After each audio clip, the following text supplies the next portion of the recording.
जो अच्छा है उसका खूब बखान करना चाहिए, और जो दुष्ट है, बुरा है, उधर ना देखना चाहिए, न उसके बारे में कभी सुनना चाहिए, न कभी मुंह से बोलना चाहिए। यदिष्ट श्रेष्ठम पुण्याम गते च भूयः। आप में से कोई व्यक्ति ऐसा नहीं है जिसको अपनी ही लेटरिन पसंद हो। आप में से कोई ऐसा नहीं है जिसको अपना थूक पसंद हो। और सबके शरीर में तो है, पर जहाँ जिसका स्थान है वहाँ सब अच्छा लगता है। अब ये चीज मल मूत्र थूक ये बाहर आता है तो उसके दोष हमें नजर आते हैं, अंदर रहता है तो दोष नजर नहीं आते। ऐसे मलमूत्र के दोष अंदर रह के नजर आते नहीं कभी। ऐसे ही हमारी जो बुराइयां हमारे अंदर हैं वो भी हमको कभी दिखती, वो जब बाहर आती तब उनका दर्शन होता और उनसे घृणा होती है। फिर आप नहीं करेंगे घृणा, दूसरे लोग करेंगे, घृणा तो होगी। घृणा होगी। आप अपने को जब थूकते हो, कभी कभी थूक अपने कपड़े पे गिर जाता है तो घृणा तो नहीं होती है, पर उसे पहुंचते जरूर है। उसे कोशिश करते हैं कि किसी को दिख ना जाए। आदमी चतुर बहुत है, अपनी बुराई को भी साफ करने की कोशिश करता है, आलिस मालिस मार के रंग पोता झूठ का, सच का, अच्छाइयों का प्रदर्शन करता है। कहना मैं ये चाहता हूँ कि जो व्यक्ति अच्छा है उसकी स्तुति होनी चाहिए। आदरणीय जगदीश जी जो आज आए हैं उज्जैन से, अपने इस कथा में पूरे उज्जैन के एक छोटे से बड़े नेता तक, मुख्यमंत्री तक, सबको उन्होंने कथा में हाजिर करवाया, सब संतों को हाजिर करवाया। महाराज अद्भुत मेहनत कथा में उन्होंने की, 7 दिन। बाद में उनकी ही कहने से हमने कथा बढ़ाई थी देवी भागवत नवरात्रि में, पर नवरात्रियों का पर्व इतना अधिक उज्जैन में मनाया जाता है कि उनका शेड्यूल पूरा पैक हो गया। जहाँ मुख्यमंत्री हाजिर नहीं वहाँ पांचाल जी को हाजिर रहना पड़ता है, पांडालों में जाना पड़ता है, मंडलों में, सब कार्यकर्ताओं के पास। सभी लोग ऐसे ही यशवान नहीं बनते, कीर्तिवान नहीं बनते, उनको बहुत त्याग करना पड़ता। एक अच्छा कार्यकर्ता, एक अच्छा इंसान, एक अच्छा वक्ता, एक अच्छा महात्मा, एक अच्छा व्यक्ति बनने के लिए बहुत त्याग की जरूरत है, बहुत तप की जरूरत है, बहुत सुलझना पड़ता है। इतनी उलझने जीवन में होती हैं। जटा को काटना ही पड़ता है, जटा कंघी से सुलझती नहीं है।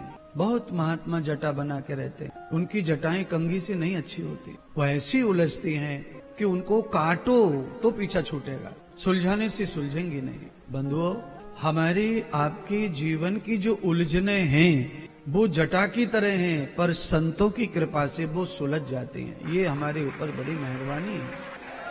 ये ग्रंथ, ये दर्शन, ये स्मृतियां, ये पुराण और इनको पढ़ने वाले संत, ज्ञानी, गुरु, महात्मा, आचार्य, इनका ऋण चुकाए नहीं चुक सकता।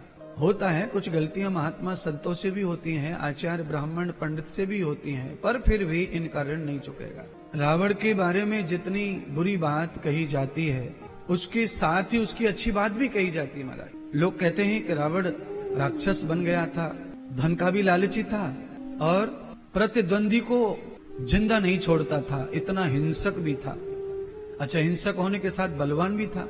एक आदमी हिंसक तो होता है पर उसके पास बल नहीं होता है। बहुत लोग हैं, आप में से भी कोई होगा ऐसा स्वभाव का जो हिंसा तो होगी पर ताकत कुछ नहीं है। रावण के अंदर तो ताकत थी, बल था, हिंसा भी थी, पर उसने हमेशा सबको दबा के रखने की योजना से जिंदगी को जिया। राजा का ये काम नहीं है कि वो सबको दबा कर जिए। राजा का काम पिता तुल्य होता है। राजा अपनी प्रजा को पुत्र के समान मानता है।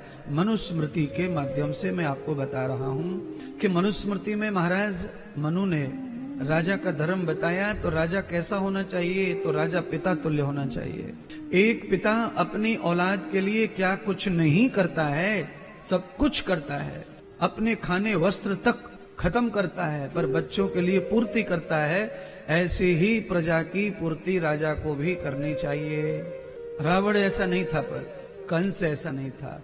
ये प्रजा को छीन के खाते थे, और जो प्रजा को छीन के खाता है वो राजा तो है, रहेगा भी, राजा ही रहेगा, नाम भी होगा, पर उनका परिणाम जो है वो रावण और कंस जैसा ही होगा। अंत उनका अच्छा नहीं होता है।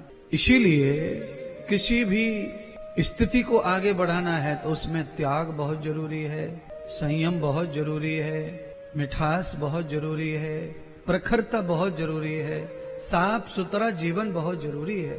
लोचा लपड़े का जो जीवन है वो धोखेबाज होता है, आज नहीं कल धोखा देगा। देखिए, जिस गाड़ी के टायर में हम 4-6 पंचर लगवा लें, पंचर हम लगवाते इसीलिए कि टायर ना बदलना पड़े, काम चल जाए, पर काम चलाने के लिए 5-7 पंचर गाड़ी में लगाकर लंबी रेस तक गाड़ी को लंबी दूर तक नहीं ले जा सकते। वो पंचर ज्यादा चलेगा तो खुल जाता है, तकलीफ में डाल देगा आपको, अचानक टायर फटेगा, हवा निकलेगी। इसीलिए गाड़ी में जब पंचर हो जाए, पंचर जुड़ जाए तो काम चलाऊ होती है।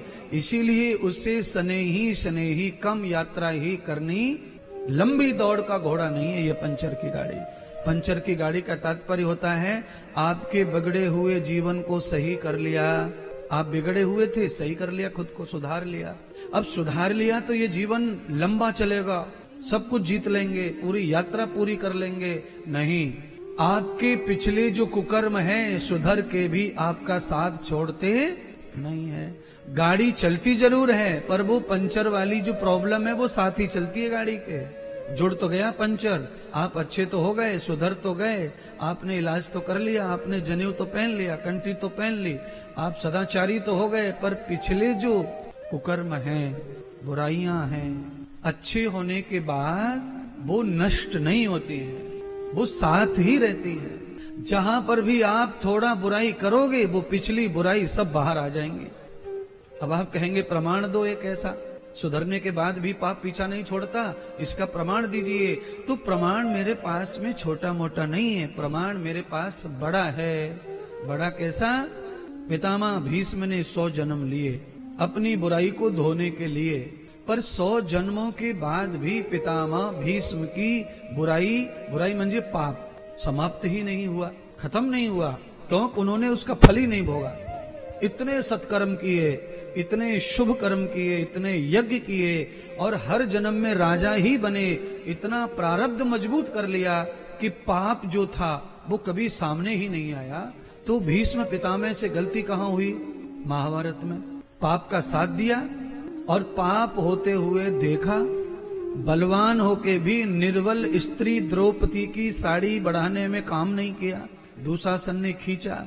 यानी बलवान होकर हम किसी की रक्षा नहीं करते हैं तो भी पाप लगता है, धनवान होकर के हम किसी की सेवा नहीं करते हैं तो पाप लगता है।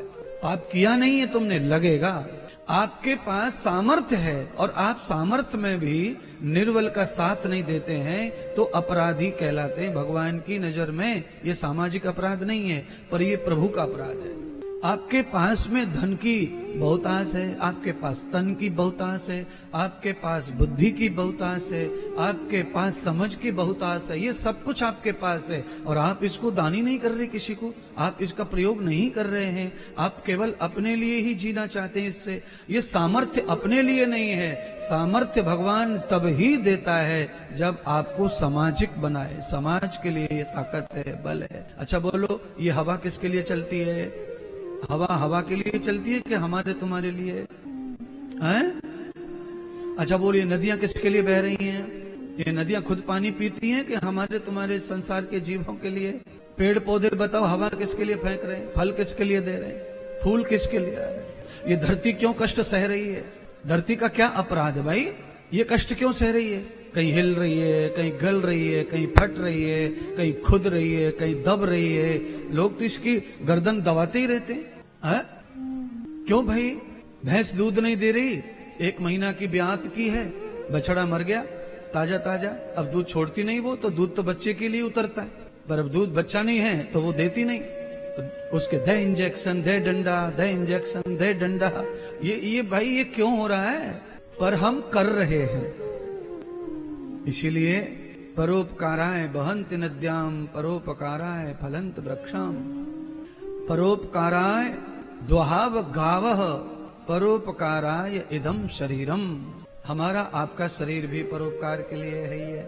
इसीलिए सामर्थ्य आ जाए तो परोपकार करो, हाथ खुले रखो। और मैं ये लिख कर दे सकता हूं, आप साइन ले जाना मेरे। हाथ अगर खुले हैं, अगर आपके पास है और हाथ खुला है तो आपकी तिजोरी हमेशा फुल रहने वाली है। आपके 100 हाथ भी आपके धन को कम नहीं कर सकते। आप में ताकत ही नहीं है कि आपका धन खत्म कर सकें आप। धन कब खत्म होता है? जब आदमी जुआ खेलता है, सट्टा खेलता है, दरिद्र होता है और लुच्चागिरी करता है, लफंगी करता है, कपट करता है, ईर्ष्या करता है, प्रतिशोध लेता है, बिना वजह झगड़े करता है। तो आपके पास खजाना भी होगा तो भी रहने वाला नहीं है। राजाओं के रजवाड़े कैसे खत्म हो गए बताओ? जिन राजाओं के रजवाड़े आज तक चल रहे हैं, उन राजाओं ने मंदिर बनवाए महाराज हर तीर्थ में। हर तीर्थ में धर्मशाला है उनकी है? अच्छा बोलो, सबकी कंपनी फैक्ट्री व्यापार लॉस में आ जाते हैं, घाटे में आ जाते हैं, पर रिलायंस का कोई कंपनी घाटे में क्यों नहीं आ रही है? अडानी का कोई व्यापार घाटे में क्यों नहीं आ रहा है? उनको मुनाफा ही मुनाफा क्यों हो रहा है? उनको फायदा ही फायदा क्यों हो रहा है? मैं आपको उनके बारे में ये बताना चाहूंगा। कोई आदमी ऐसे ही एशिया में धनवान नहीं हो गया, नंबर 1 पे कोई ऐसे नहीं आ जाता है। उनके दोनों हाथों से दान गंगा की तरह, लौ की तरह बहाया जाता है, सेवा की जाती है, तब जाके कोई निरंतर बड़ा बनता है, तब धन आता है। आप ध्यान कर लो, कुआं से पानी मत खींचो, कुआं से पानी मत खींचो। कुआं में पानी बारिश के समय बढ़ जाएगा, और अगर आप पानी नहीं खींचते हैं तो फिर उसमें पानी पूरे 8 महीने 1 फुट भी नहीं बढ़ेगा। बारिश आई, बारिश से तो पानी बढ़ गया, अब बारिश बंद हो गई तो अब पानी बढ़ना चाहिए, तो अब बढ़ेगा नहीं पानी। 1 बाल्टी पानी नहीं बढ़ेगा। पानी कुआं से खींचो, पानी खींचना शुरू कर दो, पानी खींचना शुरू कर दो। आप जितना पानी आज खेत में डाल देंगे, कल सुबह उतना ही पानी कुआं में फिर आपको दिखेगा। आपको खर्च करना पड़ेगा, परमार्थ करना पड़ेगा, संपत्ति का, साधनों का, सहमति का, सद्बुद्धि का। दान जितना करते हैं उतना ही ये बढ़ता है, सद्बुद्धि उतनी बढ़ती है। अगर आप अच्छी बुद्धि का दान नहीं करेंगे तो आपकी बुद्धि बढ़ेगी नहीं, खराब हो जाएगी।